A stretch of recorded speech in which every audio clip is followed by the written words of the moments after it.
Hello and welcome back to bike सीखो।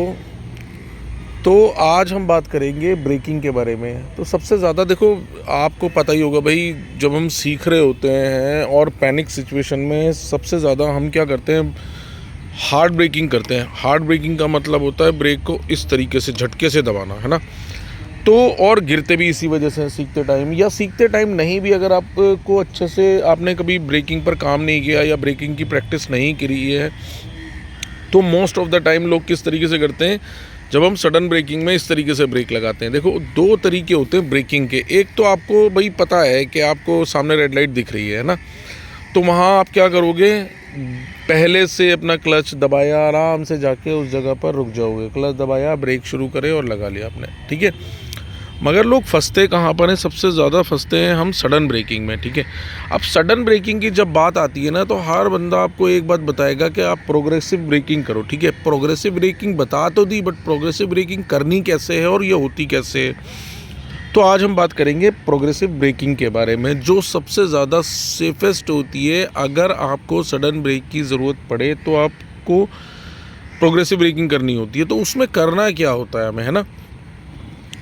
तो देखो, उसको करने के लिए आपको ईजीएस्ट वे, सबसे पहले तो आपको ब्रेकिंग के लिए प्रैक्टिस करनी चाहिए। और इसको बिल्कुल भी आपको लाइटली नहीं लेना है। आपको ये लगता है कि आपने अगर बाइक चलाना सीख ली, आपका बैलेंस बन गया, तो इट मीन्स आपको सब कुछ आ गया। मगर ये ध्यान रखना, और किसी से भी जब जिन लोगों के क्रैश होते हैं, या कभी यूट्यूब पर वीडियोस भी अगर आप देखोगे क्रैशिंग के, तो उसमें आपको क्या पता लगेगा कि उसमें क्या हुआ कि सडन सिचुएशन में हमने ब्रेक को ऐसे दबाया कि हमारे टायर को ग्रिप करने का रोड पर टाइम ही नहीं मिला, है या नहीं। देखो, कई बार आपने, अब इसका उदाहरण कैसे दूंगा मैं आपको, जैसे कई बार आपने ये देखा होगा कि हमारे शूज़ होते हैं ना, जब तक वो ठीक से ग्रिप नहीं कर पाएंगे रोड पे या किसी सरफेस पे, तो वो क्या होता है, स्लिप होना शुरू हो जाता है ना, स्लिप होते हैं वो।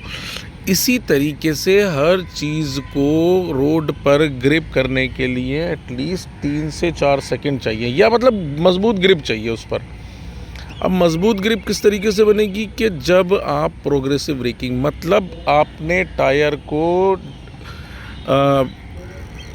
क्या बोलते हैं उसको, ग्रिप करने का टाइम दोगे, तो इसके लिए होती है प्रोग्रेसिव ब्रेकिंग। तो प्रोग्रेसिव ब्रेकिंग वैसे अगर आपको प्रैक्टिस करोगे तो आराम से समझ में आ जाएगी। बस ये प्रैक्टिस ज़रूर करना, ग्राउंड में कोई भी एक ऑब्जेक्ट रखना, उसको एज ए बिल्कुल हर्डल मानना, लास्ट पॉइंट मानना, डेड एंड मानना, और उसके पास जाके आपको ब्रेक करने हैं। क्योंकि सडन ब्रेकिंग में अक्सर हम लोग स्लिप हो जाते हैं।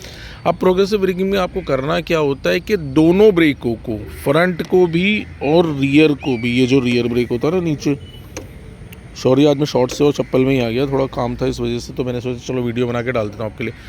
आपको ना इसको इस तरीके से ना दबा के ना, इस तरीके से दबाना होता है। दोनों ब्रेक को एक साथ धीरे धीरे दबाना है। धीरे धीरे मतलब बहुत धीरे नहीं, क्योंकि आपको ज़रूरत है ब्रेक लगाने की, बट पैनिक सिचुएशन में हम हड़बड़ी में क्या करते हैं, ब्रेक को इस झटके से दबाते हैं। जबकि अगर आपका व्यू क्लियर होगा तो मैं ये मानता हूँ कि आपके पास एट लीस्ट टाइम होता है ब्रेकिंग के लिए, मतलब आपके पास 2 से 3 सेकंड तो होंगे ही।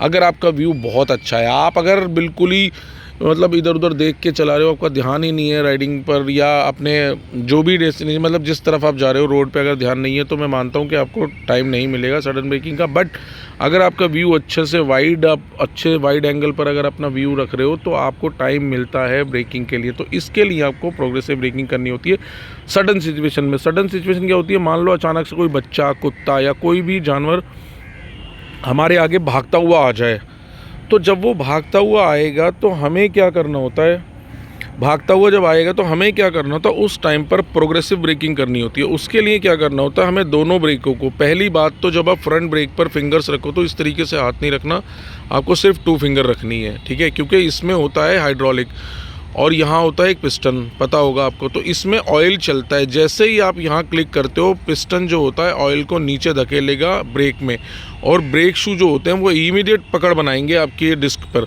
तो दैट्स वाई आपको इसको थोड़ा सा टाइम देना है, मतलब इस तरीके से दबाना है। प्रोग्रेसिव ब्रेकिंग में सिर्फ आपको ये करना है, हमेशा 2 फिंगर्स से फ्रंट ब्रेक यूज़ करना। और जब भी कोई ऐसी सिचुएशन आए, पैनिक ना होकर आपको ब्रेकिंग का अच्छे से करना है। उसमें आपको दोनों ब्रेकों को धीरे दबाना है। 2 से 3 सेकंड में आपकी बाइक 100% और सेफली रुक जाएगी।